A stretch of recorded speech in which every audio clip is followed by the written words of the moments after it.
كبير في التركيز ديال الحارس الثاني وحسمت الامور. المصري لم يستطع احراز الكاس، يرضى بالهزيمه، وبالتالي دكه الاحتياط تحتفل الان، يحتفل ان ستمر كاس العالم ربما حتى الحارس المسمى اقامته بالمملكه العربيه السعوديه. اذا فريق بريميرو الانغولي استعان لكاس العالم للانديه على النساء، وفريق الزمالك مشادات ما بين اللاعبين، وفريق الزمالك نتمنى هادشي ما يتطورش.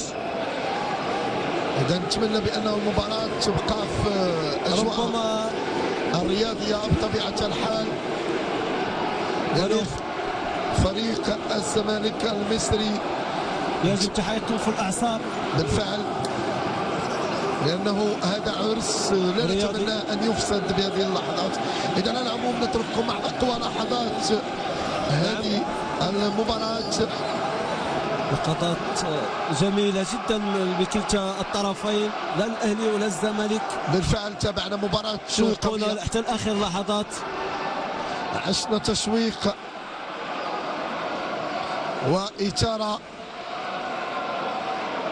ربما ما يجري ما بين اللاعبين فهو مسائل بسيطة جدا. هناك روح رياضية في الآخر، داخل في إطار اللعبة والأعصاب، وهذا ديربي من أقوى الكلاسيكو اللي كيكونوا في كرة اليد. والآن كاين تبادل أحضان ما بين اللاعبين، لا الزمالك ولا الأهلي.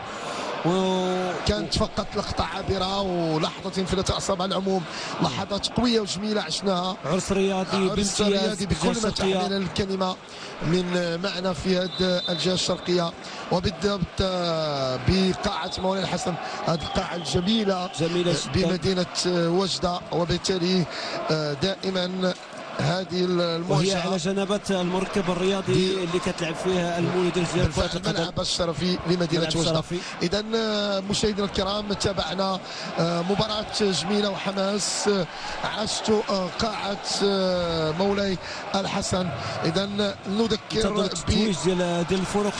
بالفعل نذكر فريق الزمالك المصري هو المتأهل.